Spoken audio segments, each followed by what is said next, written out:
जय श्री सिया राम। नमस्कार दोस्तों, आप सभी का हमारे भक्ति एंड फन वीडियोस चैनल में स्वागत है।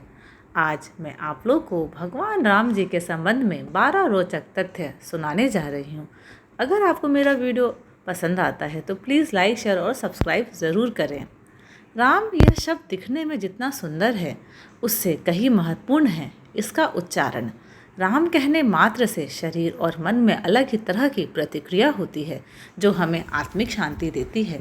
हिंदू धर्म के 4 आधार स्तंभों में से एक हैं प्रभु श्री राम।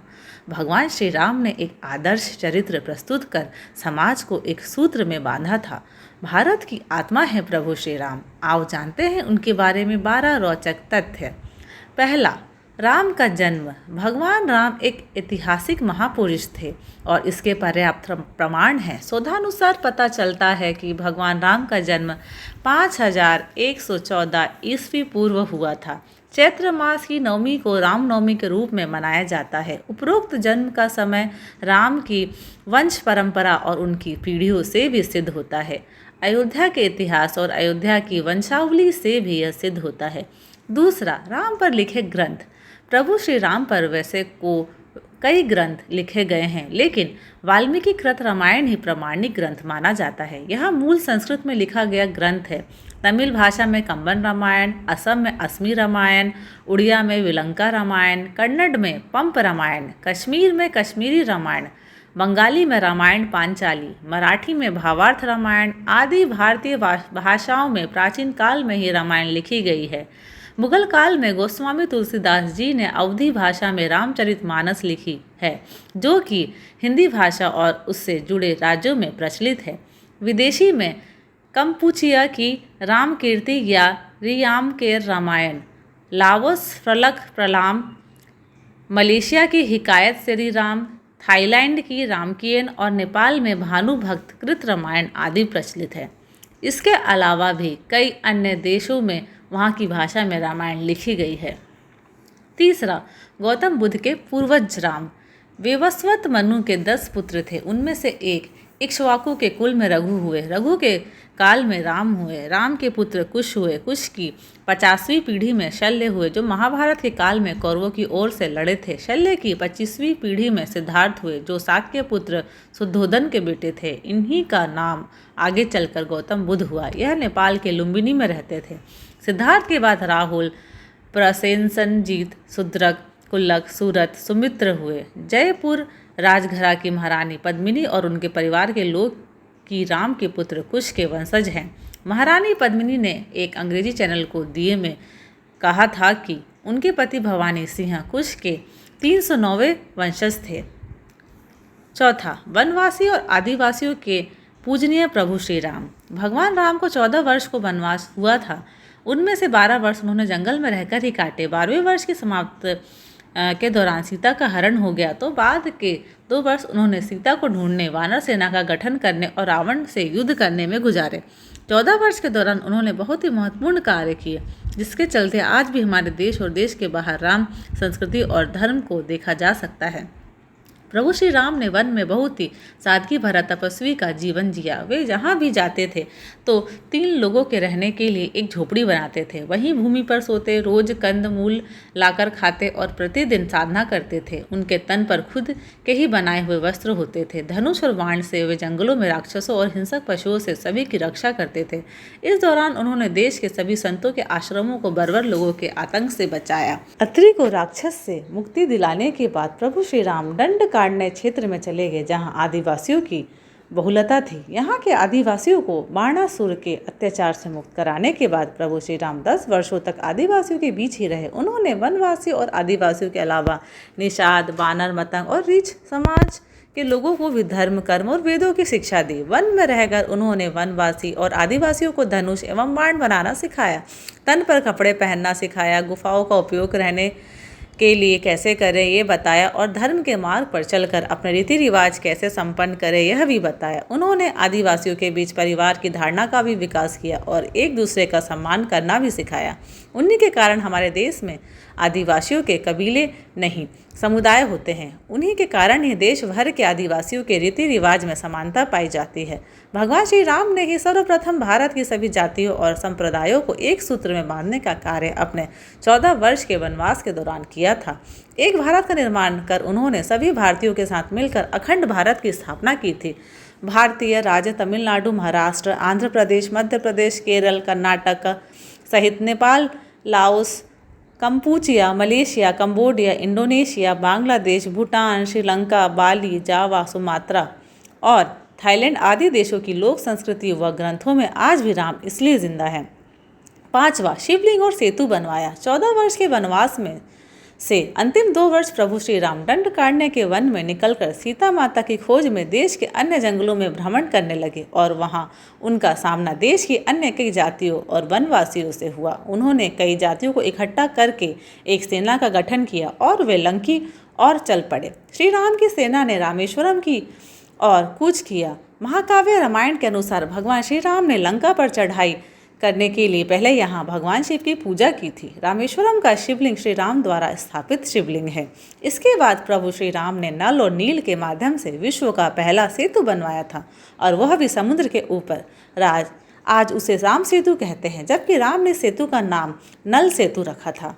6ठा, रामायण के सबूत। जाने माने इतिहासकार और पुरातत्व शास्त्री अनुसंधानकर्ता डॉक्टर राम अवतार ने श्री राम और सीता के जीवन की घटनाओं से जुड़े ऐसे 200 से भी अधिक स्थानों का पता लगाया है जहां आज भी तत्संबंधी स्मारक स्थल विद्यमान हैं, जहां श्री राम और सीता रुके या रहे थे।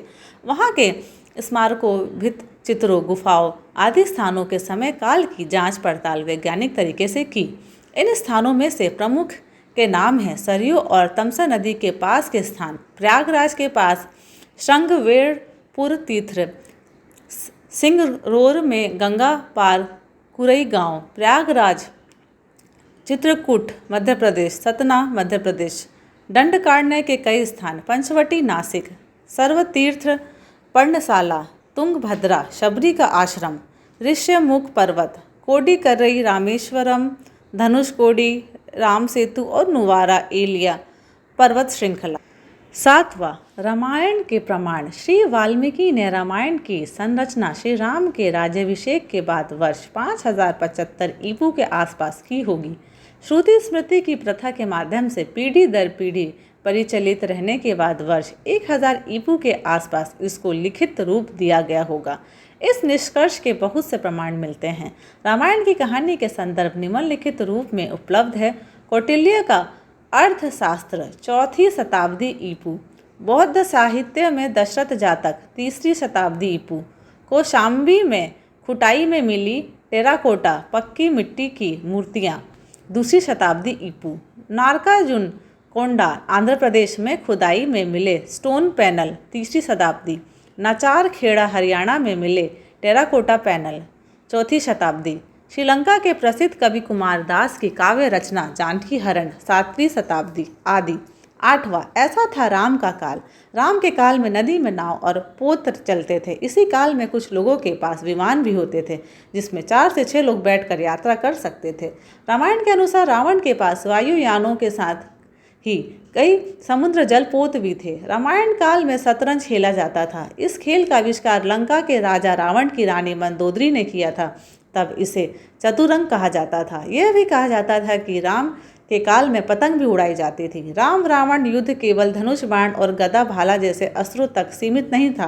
कहते हैं कि युद्ध के दौरान राम सेना पर सधासुर ने ऐसा विकट अस्त्र छोड़ा जिससे सुवेल पर्वत की चोटी को सागर में गिराते हुए सीधे दक्षिण भारत के गिरी को भी समुद्र में गिरा दिया था।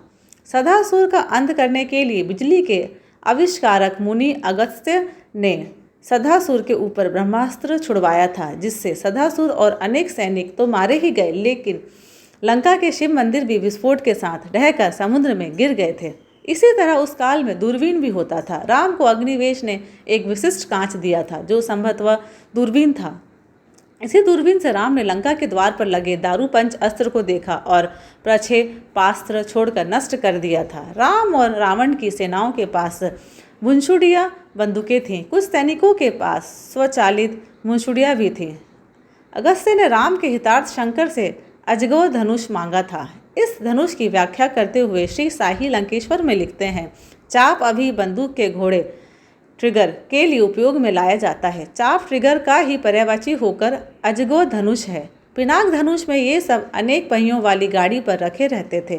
तब चाप चढ़ाने अथवा घोड़ा ट्रिगर दबाने से भयंकर विस्फोट करते हुए शत्रुओं का विनाश करते थे। इसके अलावा दूरभाष की तरह उस युग में दूर नियंत्रण यंत्र था जिसे मधुमक्खी कहा जाता था। विभीषण को लंका से निष्कासित कर दिया था। तब वह लंका ने प्रयाण करते समय मधुमक्खी और दर्पण यंत्रों के अलावा अपने 4 विश्वसनीय मंत्री अनल, पनस, संपाति और प्रभाति को भी राम की शरण में ले गया था। राम के काल में सभी लोग बहुत ही नैतिक और सभ्य थे। सभी मर्यादा में रहकर जीवन यापन करते थे। अधिकतर लोगों को वेद का ज्ञान था। 9वां, रामायण काल के ये लोग आज भी जिंदा है। आपको यह जानकर आश्चर्य होगा कि रामायण काल के 3 लोग आज भी जिंदा हैं। इनका नाम है हनुमान, जामवंत और विभीषण। इनके काल के पूर्व के 2 लोग भी आज तक जिंदा हैं। उनके नाम है विरोचन पुत्र महाबली और जमदग्नि के पुत्र परशुराम। 10वां, श्री राम की बहन। श्री राम की 2 बहनें थीं, एक शांता और दूसरी कुकबी। हम यहाँ आपको शांता के बारे में बताएंगे। दक्षिण भारत की रामायण के अनुसार श्री राम की बहन का नाम शांता था, जो 4 भाइयों से बड़ी थी। शांता राजा दशरथ और कौशल्या की पुत्री थी, लेकिन पैदा होने के कुछ वर्षों बाद कुछ कारणों से राजा दशरथ ने शांता को अंग देश के राजा रोमपद को दे दिया था। भगवान श्री राम की बड़ी बहन का पालन पोषण राजा रोमपद और उनकी पत्नी वर्षिणी ने किया, जो महारानी कौशल्या की बहन अर्थात श्री राम की मौसी थी। 11वां, नहीं किया था राम ने सीता का परित्याग। पहले रामायण 6 कांडों की होती थी, उसमें उत्तराखंड नहीं होता था। फिर बौद्ध काल में उसमें राम और सीता के बारे में सच झूठ लिखकर उत्तराखंड जोड़ दिया गया। उस काल से ही इस कांड पर विद्वानों ने घोर विरोध जताया था, लेकिन इस उत्तराखंड के चलते ही साहित्यकारों, कवियों और उपन्यासकारों को लिखने के लिए एक नया मसाला मिल गया और इस तरह राम धीरे धीरे बदनाम होते गए। विपिन किशोर सिन्हा ने एक छोटी शोध पुस्तिका लिखी है जिसका नाम है राम ने सीता परित्याग कभी किया ही नहीं। यह किताब संस्कृति शोध एवं प्रकाशन वाराणसी ने प्रकाशित की है। इस किताब में वे सारे तथ्य मौजूद हैं जो यह बताते हैं कि राम ने कभी सीता का परित्याग नहीं किया। रामकथा पर सबसे प्रामाणिक शोध करने वाले फादर कामिल बुल्के का स्पष्ट मत है कि वाल्मीकि रामायण का उत्तराखंड मूल रामायण के बहुत बाद की पूर्णतः प्रक्षिप्त रचना है। 12वां, राम की जल समाधि। श्री राम द्वारा जल समाधि लेने की घटना को हिंदू दलितों का धर्मांतरण करने वाले आलोचकों ने आत्महत्या करना बताया। मध्यकाल में ऐसे बहुत से साधु हुए हैं जिन्होंने जिंदा रहते हुए सभी के सामने धीरे धीरे देह छोड़ दी और फिर उनकी समाधि बनाई गई। राजस्थान के महान संत बाबा रामदेव ने जिंदा समाधि ले ली थी, तो क्या हम यह कहें कि उन्होंने आत्महत्या कर ली? दरअसल अयोध्या आगमन के बाद राम ने कई वर्षों तक अयोध्या का राजपाट संभाला और इसके बाद गुरु वशिष्ठ और ब्रह्मा ने उनको संसार से मुक्त हो जाने का आदेश दिया। एक घटना के बाद उन्होंने जल समाधि ले ली थी। सरयू नदी में श्री राम ने जल समाधि ले ली थी। आश्विन पूर्णिमा के दिन मर्यादा पुरुषोत्तम राम ने अयोध्या से सटे फैजाबाद शहर के सरयू किनारे जल समाधि लेकर महाप्रयाण किया। श्री राम ने सभी की उपस्थिति में ब्रह्म मुहूर्त में सरयू नदी की ओर प्रयाण किया और उनके पीछे थे उनके परिवार के सदस्य भरत, शत्रुघ्न, उर्मिला, मांडवी और शूत्रकीर्ति। ओम का उच्चारण करते हुए सरयू के जल में एक एक पग आगे बढ़ते गए और जल उनके हृदय और अधरों को छूता हुआ सिर के ऊपर चढ़ गया। धन्यवाद।